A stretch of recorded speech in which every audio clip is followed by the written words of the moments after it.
Hello guys, may ginawa akong step by step na paraan o ways para makapag-synchronize. May ginawa akong archive dito. Extract natin.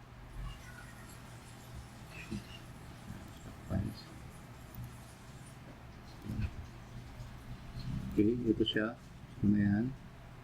Okay. So, buksan natin.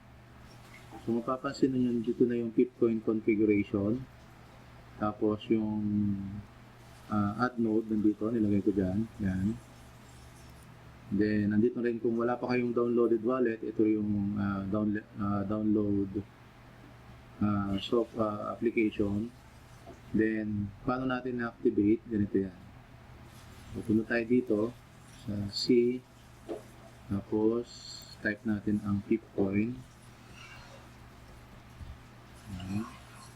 Antayin lang natin.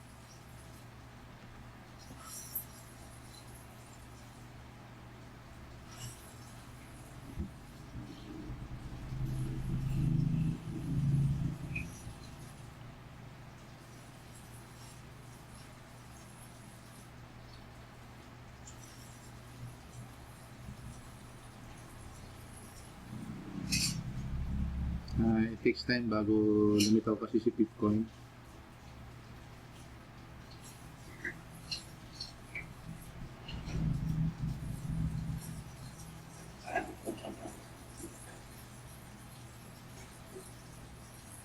Okay, ayan, lumitaw na. Okay. So, ito yung hinahanap ng ating requirements na link kung nasaan siya. Click po natin, open natin. So, makikita nyo, nandito na yung nilagay ko. Supposedly, kanina ay wala pa. Wala pa sa ano to yung pagkabukas po kasi ninyo, wala pa to. Yan, wala pa yan. Okay. Tapos, actually, yung dalawang yan, wala pa. Wala pa yan. So, nilagay ko lang. Saan ko kinuha? Kinuha ko siya dito sa, dito. Copy, paste itong dalawang ito. Dalawang ito, copy. Copy lang, tapos, paste dito. Kahit saan dito. Paste na lang ninyo, paste. So, ito siya, yung dalawang ito. Yan, ito. Okay? Tapos, balik kayo sa menu. Balik kayo sa menu. Click lang ninyo to, kung downloaded wallet ninyo, and run.